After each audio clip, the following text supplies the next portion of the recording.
Hi, I am a sociologist of religion, and so I'm a colleague of Phil's, which means that, well, I might have some other kind of comments than. But first of all, thank you very much. It was truly interesting, and I'm sure that I'm not the only one that really enjoyed your talk.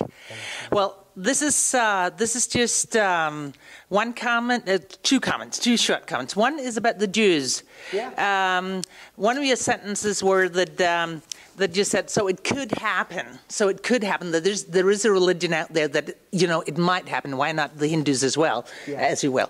But of course, it might have something to do with the Jews, as we have somebody who already said it might not happen because this was this particular thing that only would happen to Jews and not any other religion. Sure. So, well, that's just a comment. And another thing is more of a general comment.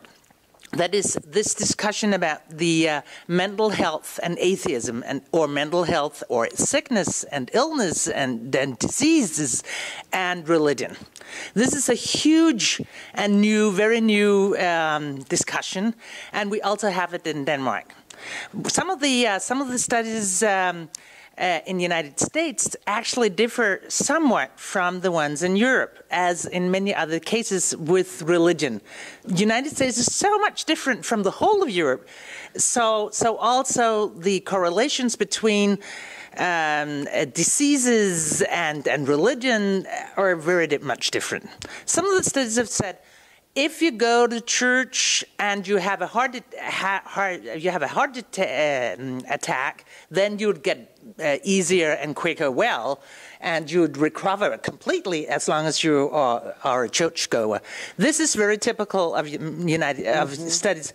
The same would go for prayer. If you're a prayer person and you get an illness, you have a better chance statistically to get well than if you're an atheist and you get ill because you don't pray.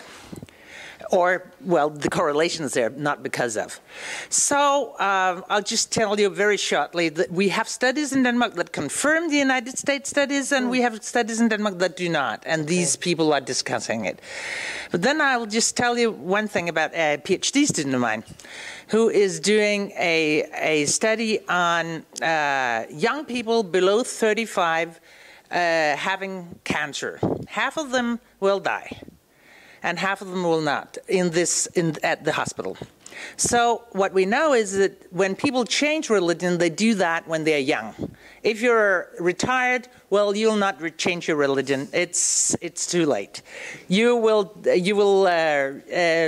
when you have a family, you have everything. You'll change your religion when you're young. So below 35. So she took this group of having cancer, a specific kind of cancer, below 35, and she's talking to them when they just found out that they had this disease, and they knew that half of them would die, and they'd never heard about this disease before, and then she talks with the ones that are still alive a year after. Because the idea was that if you get a really, really bad disease, would you then start praying? And these people just arrived. Some of them might be religious, some of them might not, but of course they were Danes, so they're mostly secular. Most of them. But some of them would have, obviously, lots of them would be members of the Evangelical Lutheran Church. And if they were American, one would suspect that these people would get more religious. But until now, it seems, she hasn't finished her study, it seems that they even if they get a deadly disease, they do not get more religious. Okay. So this is very typically, well, she hasn't finished there's the second row. So interesting. But this is, I find this is enormously interesting. And it supports some of your thoughts about the mental health, the health and the religion. Interesting. So I'm sorry for taking you, but it's really a fascinating study, I think. Thank you. You'll hear more about it when she graduates. Okay.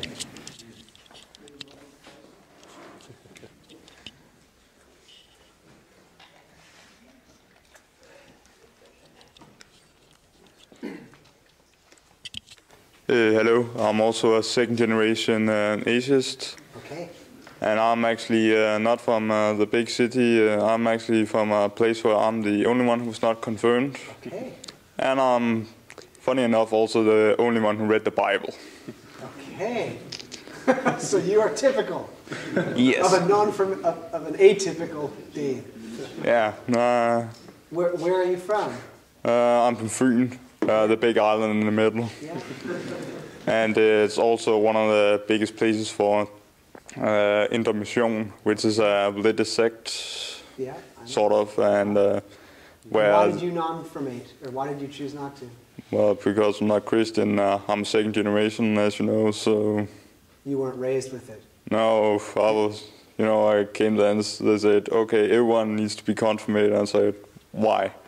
Because you get gifts. I got gifts anyway, so yeah. But where was I?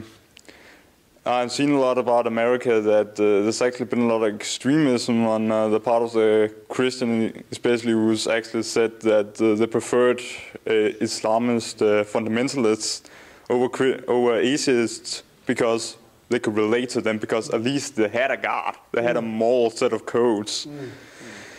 And I think that's why there's a rise in atheism, because there's also been a rise in Christian fundamentalists. And my question is, where do you see this lead to in 10, 20 years in America? Is it going to be worse? I've been hearing something about, well, George Bush Sr. has said that atheists are not real Americans. That's correct. And I even, if you see Fox about atheism, we're Hitler. Yeah. Okay, that's a good question. Or a lot to say. One. Yeah. Well, I can. I guess I would say this. The type of Christianity that I run into a lot in America is just so different than the kind of Christianity I find here in Denmark. And maybe that's why I kind of like the Folkekirke. I don't know. It's just because every priest I've ever interviewed or talked to, they just seem so reasonable and so non-fundamentalist, and they don't even really believe in the stories as literal. They just think they're important ethical stories. So, in a way for me, they just seem like a nice group of people with not much to do, and I don't know. So it's hard for me, the kind of religion that I'm seeing in America, the kind of Christianity that I'm seeing in America is so different. And it's so, not to say all American Christians, there are many American Christians like Danish Christians, but there's a huge chunk of Americans that are very aggressive, very fundamentalist, very fanatical. And in terms of they prefer Muslims, 2 national studies in the last, 5 or 6 years asked Americans, okay, if the person was qualified, would you be willing to vote for this kind of person for president? And then they had a list: a black person, a Hispanic, a Mormon, a Catholic, a Muslim, a homosexual, a woman, a Jew, an atheist, all the kind of categories that people might be against. And in both national studies, of all the categories, the one that Americans said they were least willing to vote for president for was atheists. Below Muslims, below homosexuals, this is remarkable. So it's true.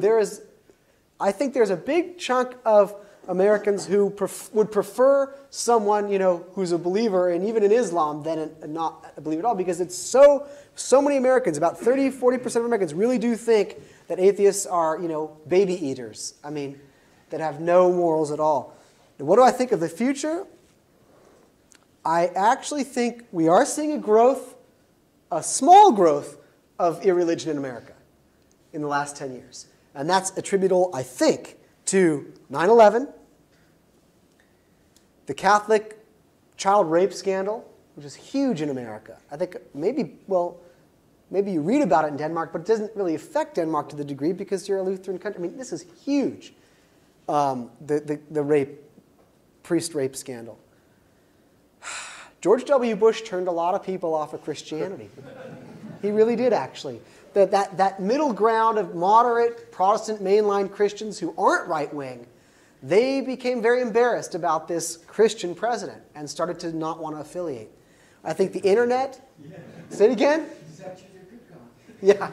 The internet, I think, has had a big effect because people can suddenly I'm sure you were able to just go right online and find out about and connect with other atheists and so on. You can do that 20 years ago, even 15 years ago. I mean, if you were a kid in small town Alabama and you didn't quite believe what you were being taught at church, you were really alone. But now you can just, you can be talking to Stenis in 5 minutes about this or that. And then this, you may laugh, but I think the Da Vinci Code really affected people's religiosity. But that said, I have to say, America has gotten a lot worse in the last 15 years, on all counts. That George Bush really destroyed our country, or the people that voted for him. And I think, actually, that the economy is getting worse, hostilities are getting worse. Maybe it's just because I haven't had dinner yet, but I'm very pessimistic. And I think as the economy goes down, religious fundamentalism will go up. I just think that that's a standard pattern. And so while we're seeing a little bit of secularization in the last 10 years, it's not a long-term trend yet, I fear that if things really do get worse in America, if Sarah Palin becomes president and the economy continues... you don't know, it's really bad. Then you'll see fundamentalism. I mean, that's just the standard rule of thumb, I think. When life is precarious and uncertain and there's problems in society, I think people will turn to strong religion more. But I could be wrong. Obama could, the economy could turn around. Sarah Palin, will be caught using drugs or something like all the other ones. And Obama will be reelected and we'll get out of Iraq and Afghanistan and we'll have, universal health care for all, and we'll send a whole team of congressmen and senators to come to Scandinavia for a couple of years to learn how to do it right, and they'll come back to America, and all will be well. Just one brief comment that you said that atheism is slowly growing in the U.S. Yes. Didn't you say it went from 2 to 4 to 10 or something like that percent? Yes. That's pretty. I mean, that's a doubling. That's good, but it's still 10%. Yeah, I mean, it's still a doubling from 2 to 4 and from 4 to 8 and so on. No question about it. And 8% of non-religious to 16% of non-religious? No, it's definitely growing. Absolutely.